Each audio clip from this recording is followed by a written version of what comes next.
What's going on, guys? No, we're not talking about that today. We're going to be talking about what's going on 50 to 100 years from now. Okay. Who could even possibly start to think about that? Hopefully us today. We're going to try to see what three things we think are guaranteed to happen in the next 50 to 100 years. You guys want to start us off? Yeah, so, you might have heard Matt and I's Duo-Cast when we kind of discussed this, but just to kind of repeat what I was thinking about, the first things that come to mind is, number one, I think we're going to have some sort of AI platform, okay? And it's going to have a substantial effect on society, whether it be, coexist with human leadership, or whether the AI system leads a small system of people, or, which I think is the most unlikely scenario, but it is possible, we could have like an AI system leading, more like a state level, or even national level. My number two, I think we're going to have some sort of a catastrophic event that's going to occur and wipe out a large, percent of human life. Whether this be climate change related, whether it be economic collapse, whether it be, this is all dark stuff, but whether it be like disease or nuclear war, I think we're going to have some sort of elimination of, a large number of people. And I just think that's just how, I can just feel the tension currently, and I know, in the next 100 years, that there's a possibility that will happen. Number three, which was inspired by Matt Morris himself, was we're going to have a change in the economic system of some sort. Right now, the free world operates under a capitalist society, but I think we're going to have some sort of shift and change, to make it more efficient and also resolve a lot of the inequalities we have in the current world. Now I'll pass it off to Matt to agree, disagree, maybe even add in a few for our viewers. So I agree with most of the stuff you talked about. To add some more things, I kind of talked about this last time, but I have a hunch that possibly the next 50, 100 years, female and male dynamics socially will become more like equilibrium. And what I mean by that is that whenever in vitro fertilization advances and we get more technology to where women don't have to give birth to their offspring, you take maternity leave away and they won't be carrying on a baby in them for 9 months. I do think that when it comes to job market opportunities and stuff like that, they'll become more equal to men. So you're thinking more like genetically engineered babies, more like usage of gene therapy. So that's kind of that's coupled with that, but it's more on the terms of men and women. They'll become more equal in terms of job market opportunities. Also, with if women are not giving birth as much, they could even become more equal to men biologically. And I don't really know how that would work, but I mean, if you're taking that away from them, I would definitely think something would happen in that way. And then going off with gene engineering and gene therapy, like you're saying, I also do think that we're going to get to the point where ethical and moral questions will be pretty much asked in terms of should we be advancing our children, where should we stop whenever that question arises, and how will we stop more inequalities happening, especially with wealth and other disparities like that. Yeah. Well, what are you thinking? Do you agree, disagree with some? Do you want to add in your own? Yeah, I would say generally I agree with most of that. I think one thing we're probably going to see in the next 50 to 100 years is most work is going to get automated. At least most things that we currently do for work is going to get automated. And I'm just basing that on thinking about 100 years ago, what society looked like and then what it looks like today. For example, there was a job where people would just go around and light the candles in the town at night and put them out at night, or in the afternoon and then put them out at night. That's a job we don't have anymore because we have light switches. I think technological innovation is something, if you're going to bet on something happening, that's something to bet on. It's definitely going to happen. And you can already start to see this trend where a lot of more menial tasks get automated away. And I think this is just going to continue to the point that humans don't do anything that's rote anymore. It's going to be all creative thinking and more exploratory work. And I mean, also on a smaller scale, I would probably say that, well, on a different geopolitical scale, I would imagine that China's probably going to be the largest economy in the world and probably the most powerful nation in the world in the next 100 years. So I think that's something that's already happening. They have a lot more people, a lot more growth, and a lot more centralized and decisive leadership.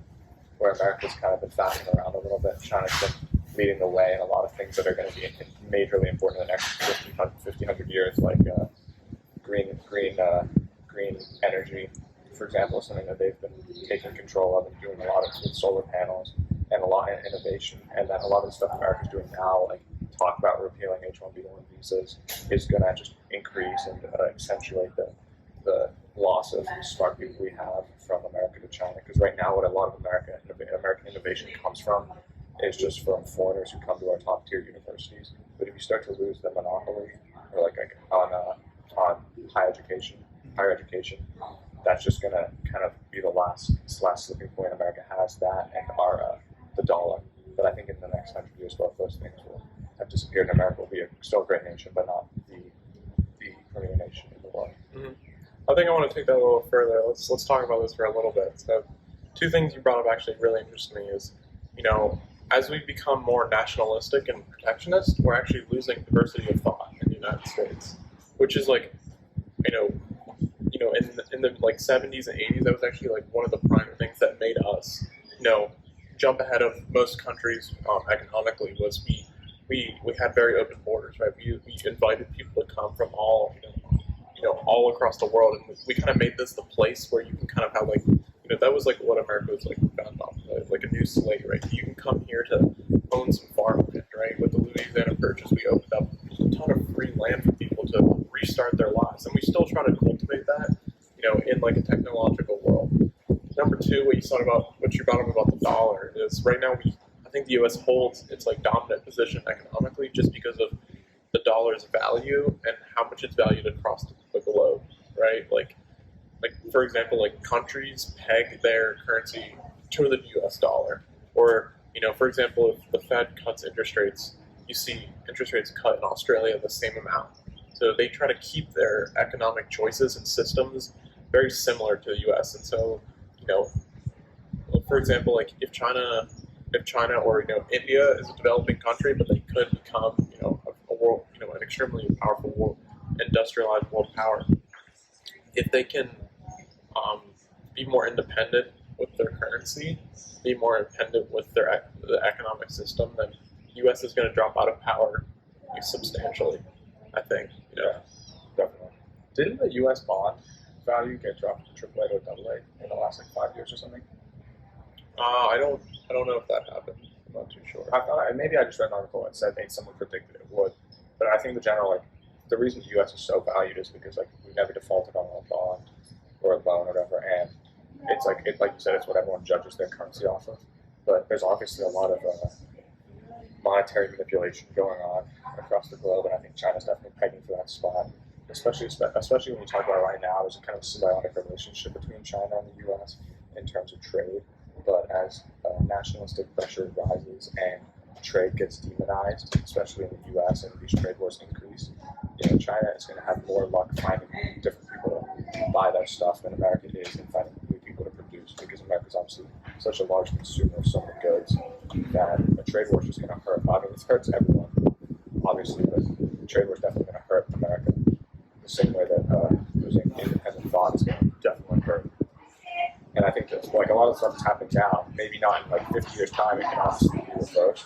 But if you look at the trends of how it's going, it's definitely not changing for the better, and it's definitely changing in a way that's going to decrease our national or international power. Yeah. Also, I'd say, with Matt and I's point on AI, I think whichever nation, whether it be the U.S., China, India, whatever nation you want to throw at the top of your list, I think whichever nation accepts automation the quickest, accepts the idea that people need to be, like Charles said, more focused on creative jobs in 100 years, and accept the idea that you could have, an AI system control the majority of, life. I think those nations are going to be the most efficient and are also going to climb to the top, because you eliminate human error, you eliminate emotions, which actually slow down processes like substantially, right? Yeah. So I think that's where I would want to take it and say that whichever nation accepts automation and also maybe even strives for it the quickest is going to be at the top. Yeah, and to add to that, I think China was probably the biggest candidate to becoming an AI superpower. And I only say that because they already have the government that is the most efficient in terms of doing AI research because they are able to understand all of their citizens and use pretty much everyone in China as like a giant data set for pretty much anything in terms of automation or AI. And in the U.S., a similar thing can be said with Tesla. With all their cars, they're getting a bunch of data with all these people using their cars. So like that's also good. But I mean, not everyone's using a Tesla. So I definitely think that China, in that way, will have the best opportunity to become an AI superpower. What do you guys think? Yeah, I agree. I also think that you have a problem of people pulling in different directions. Like in America, there's still people who are pulling towards, I guess, away from science. You look at the current crisis, COVID. There's people who deny it's even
something that needs to happen. This sounds like, this is just an idea that I'm thinking about. Is there needs to be some sort of way to, because like what Mikey was saying is like the Amazons, right? Or they're at the top and they're growing exponentially, right? So the gap continues to increase in the favor of these big corporations. So there needs to be some way, ethically and morally, that you can, take some of the wealth that these companies are gaining exponentially and redistribute it lower, right? But you can't do this like you said you can't have government force, right? You can't make this like a communist society. So there needs to be some way to do it, and I think people know this, but it's just too hard to think of a way to do this like ethically, right? So, but that's what I wanted to jump in there with. But so before I talk about my thing, when you're talking about Jeff Bezos, I saw this thing on Twitter. He made $13 or $14 billion in a day. That's ridiculous. The man has more than $200 billion overall. But I definitely think that is kind of messed up, that someone can have that much money and he's not really putting it towards helping society. He's kind of just using it to build his company. But anyway, I digress. So getting back to it, I agree with you, Mikey, that there's definitely a fork in the road in terms of where society's going to be going economically, and bring in the AI discussion. If China, the U.S. is able to kind of get an AI system that's advanced, and Amazon or Google are able to use them to make more money, that divide's going to get even more spread out. So it's definitely going to be even more dystopian. Look on the positive side, I think AI can also still help us, though, in terms of breaking us out of this capitalist competition, self-determining game, in terms of kind of allowing automation to take away the jobs that that allow people to live in society, but it's not really actually giving them opportunity to do what they really want to do. So, for example, maybe I'm interested in being a painter, but I can't make a lot of money.